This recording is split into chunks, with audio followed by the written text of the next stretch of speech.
So ito po, mga kababayan, yung ating unang pag-usapan ay patungkol po dito no sa posibleng si PBBM mas mauna pang ma-impeach kay Sara.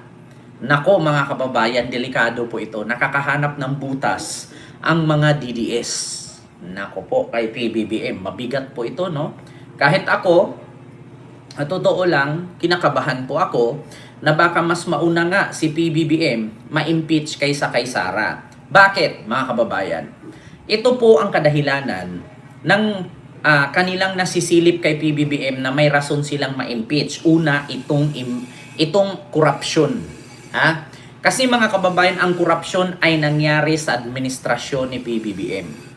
Yan ang kanilang sinasabi sa korupsyon. Kasi bakit? Ang sabi nga ni Sara, may kinalaman si PBBM at kung hindi pumirma si PBBM, kung hindi pumirma si PBBM dito sa GAA, hindi sana ma-release itong bilyon-bilyong pera na mananakaw ng mga politisyan.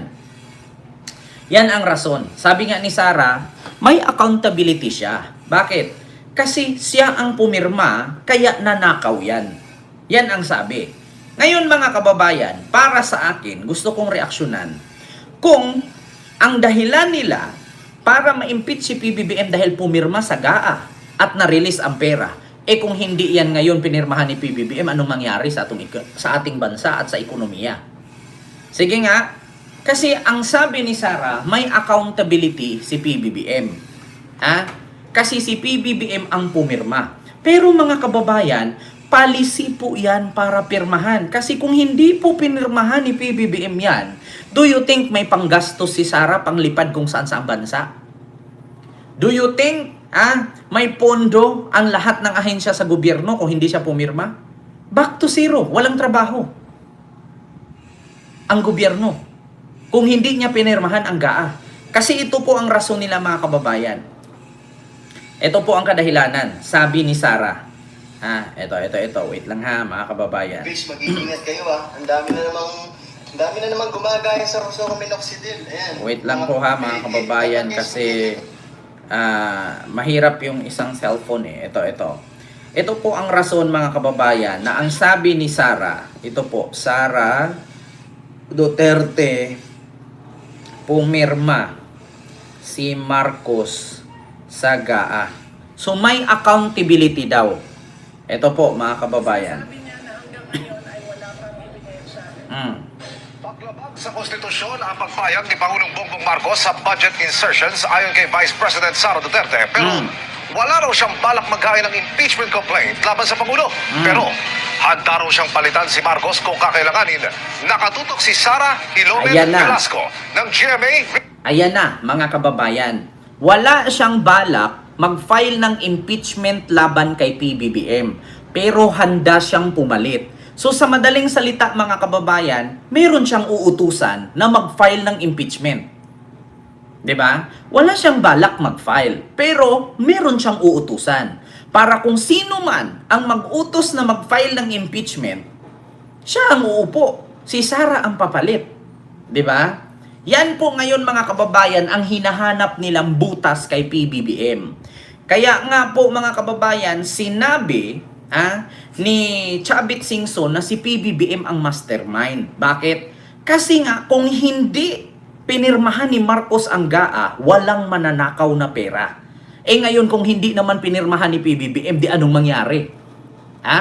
Anong mangyari ngayon sa ating ekonomiya at sa ating bansa? Di hindi na magtatrabaho ang gobyerno ngayon.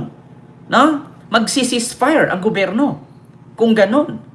Kung hindi pumirma si Marcos, anong mangyari sa gobyerno? Saan sila kukuha ng sahod? Saan sila kukuha ng pondo pang gastos?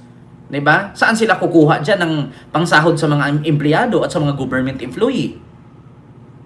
'Di ba? At sa mga politician, kung hindi pumirma si PBBM sa GAA. Pero ngayon mga kababayan, ang gustong iparating nila Sara, si PBBM may accountability at si PBBM ang mastermind. Naku po, eto na mga kababayan. Regional TV. Para kay Vice President Sara Duterte, Wala nang kwestiyon kung sangkot si Pangulong Bongbong Marcos sa issue ng budget insertions sa General Appropriations Act o GAA. Hindi ko na kailangan sabihin na kasali yung Pangulo dyan. Kasi kitang-kita naman natin, kanino bang pirma? Ang ebidensya ng kanyang participation is yung pirma niya sa GAA. Sinasabing naging daan ang mga budget insertions kaya napondohan ang mga flood control projects na kalaunan ay nadiskubring substandard o mga ghost projects. Oh. Sabi ni Duterte, isang culpable violation of the Constitution na pinayagan ng Pangulo ang budget insertions kahit nakita niya ang ginawa ng Kongreso sa budget. Pero wala daw balak siyang mag-file ng impeachment complaint laban sa Pangulo. Why will we waste our time in filing a impeachment complaint na alam naman nating hindi papansinin ng House of Representatives? Pero handa daw siyang pumalit sa pwesto bilang Pangulo sakaling kailanganin. There is no question about my readiness. I presented myself to you when I was a candidate for Vice President with the understanding that I am the first in line in succession. Pinresenta ko sa inyo, tumakbo ako bilang Vice President, pinresenta ko sa inyo yon ang sarili ko at alam ko the first in line ako sa succession. Hinihinga namin na pahayag ang Malacanang kaugnay nito. Mula sa GMA Regional TV at GMA Integrated News, Sara Hilomen Velasco, nakatutok 24 oras. Nako, mga kababayan, delikado nga. Dito nga nila masisilip si PBBM. Ito mga kababayan, seryoso ito. Kasi pwede talaga nilang irason yan na bakit pinirmahan ni Marcos. Kaya dito nakuha ang mga korap. Dito nakuha ng mga korap ang pera. Dito nakuha kung saan binulsa ng mga politician. Ito mga kababayan, no, matalino talaga ang mga DDS pagdating sa kalukuhan. Pero pagdating sa serbisyo sa bayan, wala. Magaling sila mga kababayan maghanap ng butas. Di ba? Magaling talaga sila maghanap ng butas. No? At bukod dyan, mga kababayan, eto pa. Ha? Alam nyo, itong mga DDS kasi, lalong-lalo na itong mga supporter ni Sara, magaling mag-manipulate yan.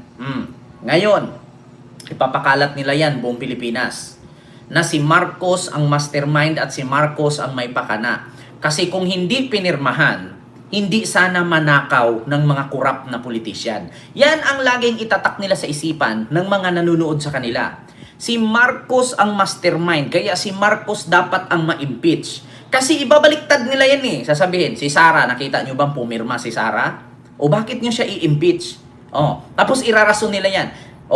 Nakita nyo, kaya nilustay ni Sara ang pera. Kasi bakit? Pinirmahan ni Marcos ang iba. Kung meron mang nilustay si Sara lang ba? Ganyan ang sabihin nila, mga kababayan. May karapatan si Sarang maglustay. Kung ang ibang politiko nga nagnakaw, si Sara ba hindi pwede? Ganyan ang sasabihin nila, mga kababayan. Pero aminado sila na nagnakaw si Sara. Kasi ang example nila dyan, kung si Saldico nagnakaw ng bilyon-bilyon, so, hindi nakulong. So, si Sara walang karapatan magnakaw? Bakit pinirmahan ni Marcos yan? Kaya nagkaroon ng tiyempo at nagkaroon ng time, no, na makapagnakaw ang mga politician kasi kinukonsinti ni Marcos. Yan ang lagi nilang ididiin ngayon, mga kababayan.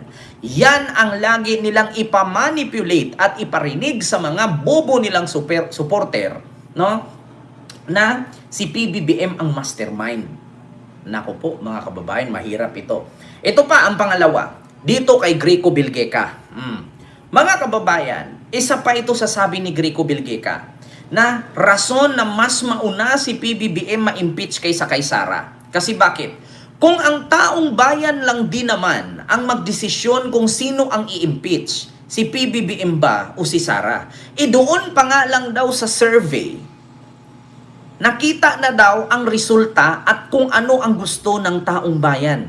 Kung bakit si PBBM negative 3. Kung taong bayan lang daw ang magdesisyon kung sino ang i-impeach, baka mas mauna pa si PBBM kaysa kay Sara. Kasi kung tutuusin, mga kababayan, negative 3 si PBBM ngayon. Di ba? Naku po, mga kababayan. Eto na. Ito yung sabi ni Greco Bilgeca, mga kababayan. Ito. Wait lang ha, mga kababayan. Ito yung sabi ni Greco Bilgeca. Wait lang. Ito. Ayan, mga kababayan. Ayan, si Greco Bilgeca. Ang sabi niya, with PBBM's -3, -15, and -27 net trust ratings, and Sara's +31, +30, +20 net trust ratings, baka si BBM ang mas ma-impeach, no, sa kanilang dalawa. Naku po, mga kababayan, may pinaplano nga.